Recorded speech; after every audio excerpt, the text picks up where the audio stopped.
오늘은 가족 구원 나의 사명이라는 제목으로 하나님 말씀 잠시 함께 나누도록 하겠습니다.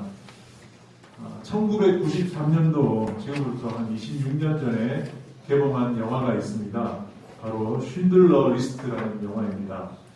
아마 20년 전의 영화라서 기억하시는 분도 있고 또 모르시는 분도 있을 것입니다. 자, 이 영화의 내용은 세계 2차 대전이 한창이던 1939년 가을에 독일은 폴란드를 점령한 뒤에 모든 유태인들에게 등록 번호를 부여하고 그들의 사유재산을 다 몰수합니다. 독일인 사업가인 오스카 쉰들러라는 사람은 나치 당원이 되어서 폴란드의 어느 지역에 유태인 소유의 공장을 인수하게 됩니다. 쉰들러는 인건비를 줄이기 위해서 유태인들을 공장에 고용하지만 이 유태인들의 비참한 실상을 직접 목격하고는 이 마음에 동요를 느끼게 됩니다. 그들이 불쌍하게 보이기 시작했어요. 독일의 이 유태인 정책이 점점 잔인해지고 또 모든 유태인들이 이 아우슈비츠라는 이 죽음의 수용소로 끌려가게 되자 쉰들러는 적어도 자신의 공장에 고용했던 이 유태인들은 내가 살려야겠다라는 그런 마음을 먹고 1100명이 되는 그 사람의 명단 리스트를 작성해서 독일군 장교에게 뇌물을 바치고 그들을 다 빼내게 됩니다. 그리고 남자와 또 여자 이 두 그룹으로 나누어서 기차를 이렇게 타게 해서 쉰들러의 고향으로 보내게 되는데 이 남자들은 그 고향에 무사히 도착했는 반면에 서로의 차오가 생기면서 여자들이 태운 기차는 아우슈비츠로 향하게 되었습니다. 그래서 이것을 안 쉰들러는 다시 돈으로 이 독일 분들을 매수해서 그 여자들마저 다 구하게 됩니다. 그래서 그로부터 약 7개월 동안 쉰들러는 자신의 전 재산을 다 털어서 이 자기가 구한 유대인들을 먹여 살립니다.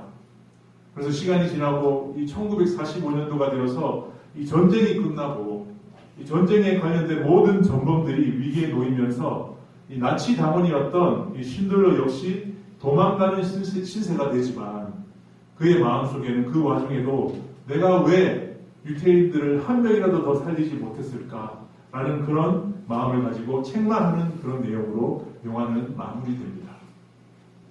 여러분, 이 한 사람, 한 영혼을 더 구하기 위해서 모든 것을 쏟아붓는 이 쉰들러의 모습을 통해서 우리는 하나님 아버지의 마음을 발견하게 됩니다. 여러분, 하나님은 모든 사람이 구원받기를 원하십니다. 이것이 주님의 마음이에요. 우리가 이 10월 27일 새정명주일을 앞두고 계속 이렇게 전도에 대한 말씀을 나누고 있습니다. 특히 올해는 우리가 가족 구원에 대한 초점을 두고 이 40일 기도회도 함께 진행하였습니다. 여러분 한번 질문해 보십시오. 나의 가족 가운데 예수를 믿지 않는 모든 사람을 구하고자 하는 마음이 나에게 있는가? 나에게 있는가? 그러니까 온 가족 구원이 나의 사명임을 나는 인식하고 있는가? 혹시 다른 사람에게 미루고 있지는 않는가? 미루고 있지는 않는가? 그래서 우리의 가족들을 인도하기 위해서 그들의 구원을 위해서 어떻게 해야 할까?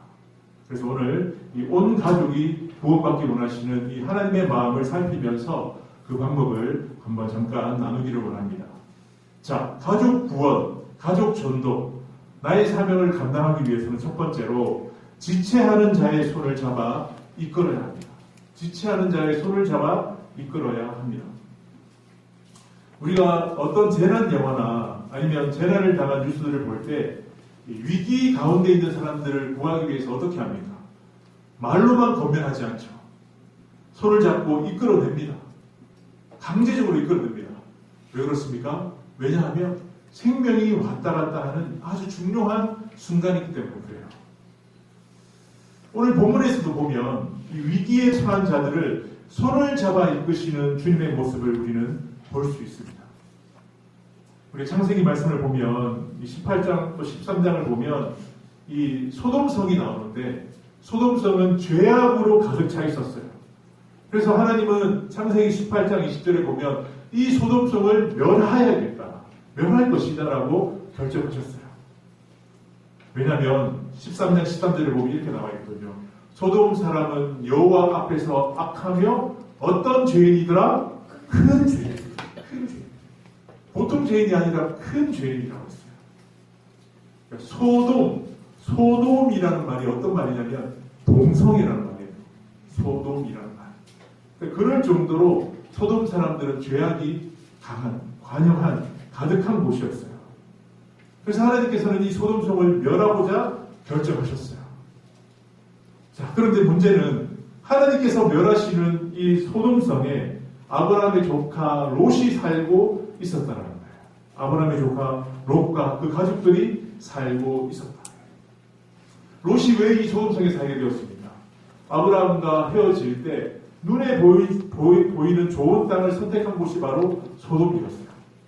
그래서 롯은 여기서 잘 정착해서 행복하게 살고 있었던 것 같습니다. 그런데 그곳은 죄악이 관영한 곳이 되었습니다. 그래서 그것을 심판하기에 앞서서 하나님은 이 의인인 롯과 그의 가족들을 구원하기 위해서 오늘 천사들을 보내셨어요. 그래서 하나님은 천사들을 통해서 이 롯에게 내일 아침이면 이 하나님의 심판이 진행될 것이기 때문에 너희들이 이 성을 빨리 떠나야 된다라고 이렇게 알려주었습니다. 자, 12절 보십시오. 12절. 그 사람들이 롯에게 이르되 이 외에 내게 속한 자가 또 있느냐? 내 사위나 자녀나 성중에 내게 속한 자들을 다 성 밖으로 이끌어내라. 롯에게만 말씀하신 것이 아니라 롯에게 말씀하시면서 너와 연결되어 있는 한 사람이라도 다 성 밖으로 이끌어내야 된다. 하나님께서 멸망시킬 것이기 때문에 한 명도 빠짐없이 너와 관계된 자들을 다 이끌어내야 한다. 여러분, 이 구절을 통해서 우리가 발견할 수 있는 것은 온 가족을 구원하시고자 하는 하나님의 마음이에요. 온 가족을 구원하시고. 그러니까 하나님은 사실 의인인 롯 한 사람만 구원하셔도 됩니다. 근데 거기에 머무르지 않으시고 롯과 관련된 피부치들 모든 가족들을 다 구원하시고자 하는 그런 마음을 가지고 계신다. 한 명이라도 더 챙기려고 하는 그 아버지의 마음. 여러분, 이와 같은 아버지의 마음이 나에게 있습니까? 지금 상황이 아주 급하기 때문에 한 사람도 잃을 수 없다는 심정으로 여러분 가족들을 챙기고 있습니까? 한번 질문해 보셔야 돼요. 질문해 보셔야 돼요. 자, 오늘 이 말을 듣고 롯은 이제 가족들에게 가서 이 소식을 전하였습니다. 급하잖아요. 전하였어요. 자, 14절 말씀 우리 같이 한번 읽어볼까요? 시작. 롯이 나가서 그 딸들과 결혼할 사이들에게 말하여 이르기를 여호와께서 이 성을 멸하실 터이니 너희는 일어나 이곳에서 떠나라 하되 그의 사이들은 농담으로 여겼다. 롯이 지금 급한 마음으로 가족들에게 알렸어요. 특히 이제 결혼을 앞둔 사위들에게까지 알렸습니다. 그런데 이 말을 들은 사위들은 그의 말을 뭐로 여겼더라? 농담으로 여겼다. 농담으로 여겼다. 지금 절박한 마음으로 하나님의 경고를 그대로 받아들이는 것이 아니라 웃기는 말로 농담으로 받아들였다는 거예요. 얼마나 안타까운 모습입니까? 지금 1분 1초가 급한데 그 말을 농담으로 얘기했다는 것입니다. 아마도 이 롯의 가족들은 이 롯과 달리 아마 소돔성은 그동안 아무 문제가 없었으니까 앞으로도 아무 문제가 없을 것이라고 생각했는지 몰라요. 무슨 일이 일어나냐고 농담이야 거짓말만 하고 이렇게 했어요.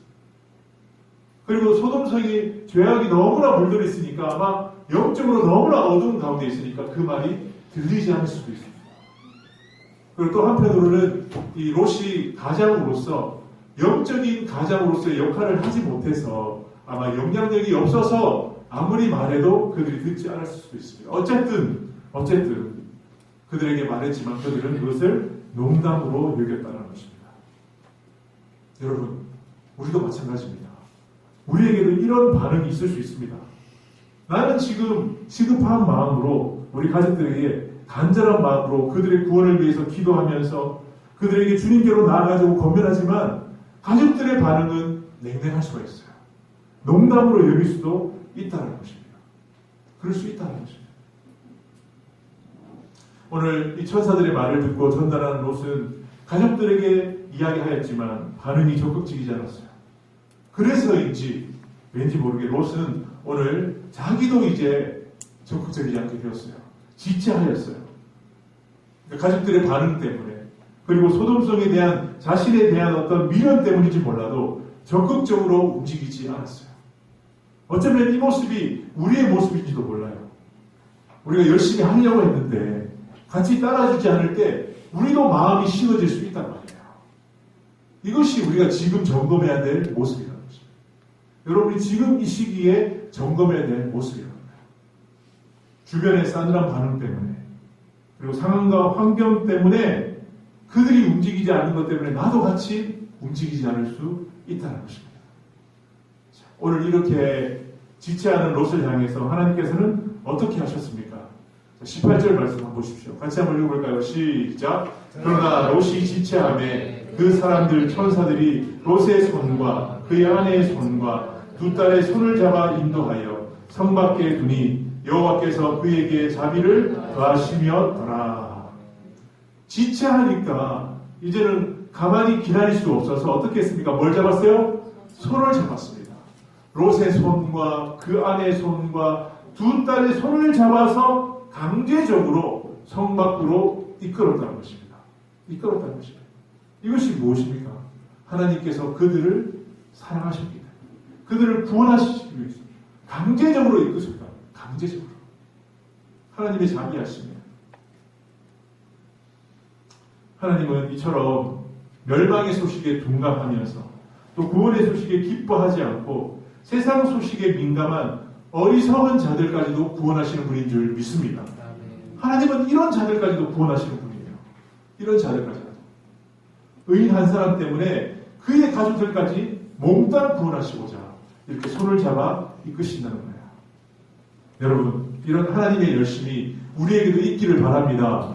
네, 우리에게도 이런 열심이 있어야 돼요. 반응이 적극적이지 않을 때, 따라오지 않을 때 여러분도 같이 식어지면 안 돼요. 시험입니다. 시험이에요. 절대 식어지면 안 돼요. 흔들리면 안 돼요. 하나님은 여전히 우리의 손을 잡아 이끌기를 원하십니다. 그렇기 때문에 우리도 손을 잡아 그들을 이끌어야 된다는 거예요. 그래서 여러분 10월 27일에 꼭 손을 잡고 함께 나올 수 있기를 바랍니다. 손을 잡아야 돼요. 손을 잡아야 돼요. 손을 잡아. 그래야 우리의 사명을 감당할 수 있다는 것입니다. 두 번째, 가족 구원, 이 나의 사명을 감당하기 위해서는 두 번째, 끝까지 인내해야 합니다. 한번 따라합시다. 끝까지 인내하자. 네. 자, 오늘 천사들이 강제적으로 이 롯과 가족들을 안전한 곳으로 이끌기 위해서 성 밖으로 나왔지만 롯은 여전히 정신을 차리지 못했습니다. 하나님은 롯에게 이렇게 말했어요. 너희들은 돌아보거나 들에 머물지 말고 산으로 도망해서 생명을 보존하라. 어디까지 가야 돼요? 산까지. 그래야지 너희들이 살 수 있다. 그래야 너희들이 구원받을 수 있다라고 경고하셨어요. 그냥 성 밖에만 있으면 안 되고 저기 있는 산까지 가야 돼. 그래야 구원받을 수 있다라고 경고하셨어요. 여러분, 실제로 이러한 일이 역사적으로도 있었습니다. 2차 세계대전 당시에, 오늘 2차 세계대전에 대해서 계속 나오는데요. 미국과 일본이 전쟁할 때 미국이 1945년 8월 6일에 일본 히로시마에 이 원자 폭탄을 터뜨릴 계획을 가지고 있었습니다. 자, 10초 메시지에 이 메시지가 나옵니다. 그런데 이 원자 폭탄을 투하하기 전에 미국은 히로시마 시민들에게 경고문을 전달하였어요. 어떤 경고문을 전달하였냐면 1945년 8월 6일이 되면 원자 폭탄이 투하될 테니 50km 밖으로 피난을 가시오. 피난을 가시오. 분명히 경고하였습니다. 그냥 거기에 머물면 안 됩니다. 50km 밖으로 나가야 됩니다. 경고하였어요. 근데 이 경고문을 본 대부분의 히로시마 시민들은 믿지 않았어요. 반응이 농담으로 여겼어요. 왜냐하면 실제로 그들은 원자 폭탄을 본 적이 없거든요. 한 번도 본 적이 없거든요. 그래서 이 경고문을 보고도 이 미국 사람들이 거짓말한다라고 생각한 30만 명은 원자 폭탄이 터짐으로 3초 만에 다 죽고 말았습니다. 그런데 이 경고문의 내용을 듣고 믿고 도망간 극소수의 사람만 살아날 수 있었다는 거예요. 지금도 여러분 동일하게 이러한 일들이 벌어지고 있다는 것입니다. 어떤 일이 벌어지고 있습니까? 하나님께서는 2000년 전에 예수 그리스도를 통해서 인류 구원의 문제를 해결해 주셨습니다. 그 소식을 경고무도로 지금도 계속 전달하고 계세요. 우리 입을 통해서 아니면 다른 사람의 입을 통해서 계속 전달하고 계세요. 예수 천당, 불신지옥, 경고문을 계속 뿌리고 계십니다. 그러나 많은 사람들은 하나님이 눈에 보이지 않기 때문에 이것을 믿지 않고 농담으로 여기면서 살아가고 있습니다. 그래서 죽음으로 지옥을 가고 있는 것입니다. 여러분, 구원을 어떻게 받습니까? 우리가 생명이 있을 동안에 예수님을 영접해야만 구원받게 되는 줄 믿습니다. 근데 이 경고문을 그대로 받아들인 사람은, 이 땅에 살아있는 동안 받아들이고 예수님 영접한 사람은 천국으로 가지만, 이것을 농담으로 여기고 죽은 사람은 다 지옥으로 간다는 거예요. 죄악의 도성에서 나오라고 아무리 경고해도 반응하지 않고 있다는 것입니다. 하나님께서는 오늘 롯에게 산으로 도망가라고 말씀하셨지만 롯은 지체했어요. 미그적거렸어요. 그러면서 자기는 소알로 가겠다고 했어요. 하나님, 저는 산까지는 갈 수 없습니다. 저 작은 성에 피하겠습니다. 변명했어요. 어떻게 보면 미적거렸어요. 하지만 여러분, 그런 롯에게 하나님께서는 어떻게 반응하셨습니까? 22절 말씀 한번 같이 보겠습니다. 22절 보여주세요. 22절 말씀, 19장 22절 말씀 안 나옵니까? 그리고 속히 도망하라. 내가 거기 이르기까지는 내가 아무 일도 행할 수 없노라 하였다. 하나님은 산으로 도망가지 않고 지체하는 롯에게 화를 내실 수도 있었지만 인내하셨어요. 그래, 그러면 그 성에 머물러. 그러면 내가 보여줄게. 네가 그 성에 들어가기 전까지는 내가 아무 일도 할 수 없어 라고 하나님께서 지체해 주셨어요. 기다려 주셨어요. 인내해 주셨어요. 정말 사랑의 하나님이시죠. 구원하기 위해서. 그러니까 끝까지 인내하면서 기다려 주셨다는 것입니다. 여러분, 우리가 전도하려고 하면 우리에게도 인내가 필요합니다. 어떻게 보면 전도의 열매를 맺기 위해서 가장 필요한 요소가 뭐냐면 바로 인내예요. 그러니까 끝까지 참는 거예요. 끝까지 참으면 열매를 맺지만 참지 못하면 열매를 맺지 못한다는 것입니다. 여러분, 아마 평소에는 여러분이 조용하시다가 지금 새새벽주의 기간이니까 여러분 가족들에게 아마 말씀하실 거 아닙니까? 우리 교회 가자고, 또 예수 믿자고 이렇게 말하잖아요. 그러면 그분들이 기쁘게 반응하기보다는 화를 낼 수도 있잖아요. 그렇죠? 그리고 그렇게 말하잖아요. 언제부터 당신이 그렇게 예수를 열심히 믿었어? 하면서 이렇게 오히려 우리를 공격할 수도 있잖아요. 그렇지 않습니까? 그러면서 당신만 예수 잘 믿으라고 야속하게 말할 수도 있습니다. 그때 우리 어떻게 해야 됩니까? 화를 내야 됩니까? 참아야 돼요. 인내해야 돼요. 그러면서 우리 이런 마음 가져야 돼요. 만약 이번에 나오지 않으면 다음 기회에 라는 마음을 가지고 웃으면서 마무리해야 돼요. 웃으면서 마무리해야 돼요. 근데 여러분, 이렇게 하는 것이 쉬울까요? 어려울까요? 어려워요. 정말 어려워요. 특히 여러분, 우리가 모르는 사람에게 전도하는 것보다 아는 사람에게 전도하는 것이 더 어려워요. 왜냐하면 평소에 우리가 관계가 되어 있기 때문에 그 사람을 우리가 쉽게 대할 수 있거든요. 그러면서 이렇게 말할 수 있어요. 내가 이렇게까지 희생하면서 당신의 구원을 위해서 이렇게 노력하는데 나의 말을 들어주지 않아. 그러면서 화를 낼 수 있거든요. 그러나 절대로 화를 내면 안 됩니다. 웃으면서 자리를 일어나야 돼요. 인내해야 된다는 것입니다. 다음 기회. 여러분이 만약 화를 낸다면 모든 것이 다 물거품이 되고 말아요. 왜냐하면 우리가 화를 내면요, 하나님께서 역사하실 기회를 잃어버리기 때문이에요. 여러분, 그래서 우리가 항상 기억하고 있어야 되는 것은 전도는 내가 하는 것이 아니라 하나님이 하시는 줄 믿습니다. 그걸 꼭 기억해야 돼요. 나는 노력하는 거지만 사실은 성령께서 전도되게 하는 거거든요. 나는 그냥 전할 뿐이에요.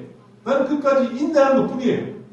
그러면 하나님께서 때에 열매 맺게 하신다는 것입니다. 그리고 뿐만 아니라 거절하는 것도 나를 거절하는 것이 아니라 복음을 거절하는 것이기 때문에 여러분 절대로 상처받을 필요가 없다는 것입니다. 그래서 끝까지 인내해야 돼요. 여러분, 우리가 너무 힘들 때, 참기 힘들 때 누구를 생각해야 될까요? 예수님을 생각해요. 예수님께서도 우리 인류의 구원을 위해서 십자가를 칠 때 얼마나 힘드셨습니까? 불법의 재판을 받으시고 채찍과 매를 맞으시고 또 사람들에게 조롱과 침뱉음 등을 당하면서 많은 고통을 당하셨어요. 그리고 십자가에 달려 계실 때에도 사람들이 내려와 보라고, 그러면 내가 믿겠다라고 끝까지 조롱했습니다. 그런데 예수님이 참지 못하고 내려오셨다고 어떻게 되셨을까요? 하지만 예수님은 끝까지 인내하셨어요. 인내하셨기 때문에 우리의 구원의 문제가 해결된 줄 믿습니다. 그래서 여러분 끝까지 인내해야 돼요. 그래서 한번 따라합시다. 십자가를 생각하며 끝까지 인내합시다. 다른 건 몰라도 여러분 십자가 생각하면 인내할 수 있어요. 십자가 생각하면 인내할 수 있어요. 자, 가족 구원 이 사명을 우리가 완수하기 위해서는 손을 잡고 이끌어야 하기도 하지만 그러면서도 끝까지 인내해야 됩니다. 마지막으로 이것을 이루기 위해서 세 번째로는 은혜를 거부하지 말라고 권면해야 됩니다. 은혜를 거부하지 말라고 권면해야 됩니다. 자, 오늘 롯이 이 소알성에 들어가자 드디어 하늘에서 유황과 불이 소돔과 고모라에 비같이 내렸습니다. 비같이 내렸습니다. 여러분, 비가 내릴 때 어떻게 내립니까? 모든 곳에 다 내리잖아요. 비를 안 맞을 수 있습니까? 없습니다. 여러분, 한번 그걸 생각해 보세요. 근데 그것이 하늘에서 내렸다고 생각해 보세요. 유황과 불이 아무도 피할 수 없었습니다. 죄로 인한 이 하나님의 심판에서 피할 수 있는 사람은 한 사람도 없다는 것을 보여주신 거예요. 특히 오늘 본문에 보면 24절에 보면 여호와께서 하늘 곧 여호와께로부터 유황과 불을 소돔과 고모라에 비같이 내리사. 누가 비를 내리셨다고요? 여호와께서. 하나님이 직접 행하셨어요. 하나님께서 직접 행하셨어요. 그러니까 하나님께서는 정말 하나님의 은혜를 거부한 모든 자들을 이렇게 심판하신다는 것을 보여주고 계십니다. 여러분, 하나님은 사랑의 하나님이십니다. 그렇지만 공의의 하나님이시기도 합니다.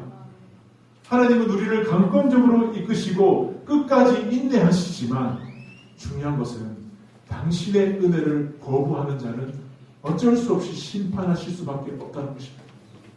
어쩔 수 없이 심판할 수밖에 없다는 것입니다. 그렇기 때문에 우리는 다른 것은 몰라도 주님의 베푸시는 은혜를 절대로 거부하면 안 됩니다. 절대로 거부하면 안 돼요. 거부하면 어떻게 되는지 오늘 본문에 나와 있습니다. 26절에 보니까 롯의 아내는 뒤를 돌아보았으므로 뭐가 되었더라? 소금 기둥이 되었다. 하나님께서 손을 잡고 성 밖으로 이끄셨어요. 도망가라고 했어요. 여기까지는 할 수 있어요. 그런데 그 은혜를 마지막에 가서 거부하면 심판받을 수밖에 없다는 것을 우리에게 말씀하고 있어요. 그러니까 하나님이 베푸시는 은혜를 우리가 받아들여야 된다는 것입니다. 그러니까 하나님의 구원의 은혜보다 소돔에 남아있는 그 재물과 쾌락과 그 모든 것을 사랑했던 롯의 아내는 심판을 받을 수밖에 없었다는 것입니다. 여러분, 하나님의 은혜가 귀합니까? 안 귀합니까? 귀합니다. 세상에 어떤 것보다 귀합니다. 우리의 구원을 위해서 베푸시는 은혜가 가장 귀한 줄 믿습니다. 이것을 거부하면 안 돼요. 우리는 거부하지 않지만 우리 가족들이 거부하지 않도록 여러분 권면하셔야 돼요. 비록 만약 이번에 오지 않으신다 하더라도 여러분 이 말은 꼭 해주셔야 돼요. 사랑하는 누구누구 절대 하나님의 은혜를 거부하지 마시고 안타까운 마음으로 그렇게 말씀하셔야 돼요. 어떤 가족들은 예수님 믿자고 하면 이런 이유 때문에 미루는 분들이 있어요. 그동안 즐겼던 쾌락을 끊어야 되기 때문에. 그동안 나를 위해서 사용했던 시간을 이제 주님을 위해 사용하는 것이 부담스러워서 미루고 거부하는 분들이 있어요. 그런 분들에게 여러분 사랑의 마음으로 권면하셔야 됩니다. 비록 그분들이 교회를 나오지 못해도 거부하면 심판받는다는 말을 여러분 사랑의 마음으로 꼭 전달해 주셔야 돼요. 그것을 하나님께서 우리에게 원하십니다. 여러분, 주님은 분명히 우리에게 손을 내미셨습니다. 기회를 주셨습니다. 그래서 우리는 가족들에게 은혜를 거부하지 말라고 권면해야 됩니다. 권면해야 됩니다. 말씀을 마무리하겠습니다. 여러분, 우리가 받은 이 구원은 그 자체로 기적입니다. 기적입니다. 구원받을 자격도 없고 구원에 대한 의지도 없던 자를 하나님의 은혜로 말미암아 우리를 멸망의 자리에서 이끄셔서 구원해 주셨습니다. 할렐루야. 가장 큰 은혜예요. 그런데 여기서 끝나면 안 됩니다. 이런 은혜를 받은 우리도 동일한 마음을 가지고 한 사람이라도 더 구원하기 위해서 최선을 다하라고 주님은 말씀하십니다. 여러분, 내일 당장 심판이 있다고 한다면 여러분, 오늘 지금 1분 1초 여기서 지체하는 사람이 있겠습니까? 한 사람이라도 내 아는 사람도 전화해서 나오라고 하려고 여러분 최선을 다하지 않겠습니까? 아버지는 그런 마음을 가지고 우리에게 행동하기를 원하십니다. 나오지 않으면 손을 잡고서라도 억지로라도 강제적으로라도 이끌기를 원하신다는 것입니다. 그것이 하나님의 사랑이고 아버지의 마음이라는 것입니다. 여러분, 이런 거부할 수 없는 은혜를 우리가 받았으니 이번 새벽 때는 지금 믿지 않는 이 가족들이 하나님의 거부할 수 있는 은혜를 받을 수 있는 은혜가 있기를 소망합니다. 지금도 늦지 않았습니다. 여러분, 우리가 기도하면 꼭 이번에 우리 모든 가족들이 주님 앞에 나와 말씀을 듣고 또 복음을 받아들이고 구원받게 될 줄 믿습니다. 이런 축복이 우리 모두에 있기를 주님의 이름으로 축원합니다. 같이 한번 기도하겠습니다.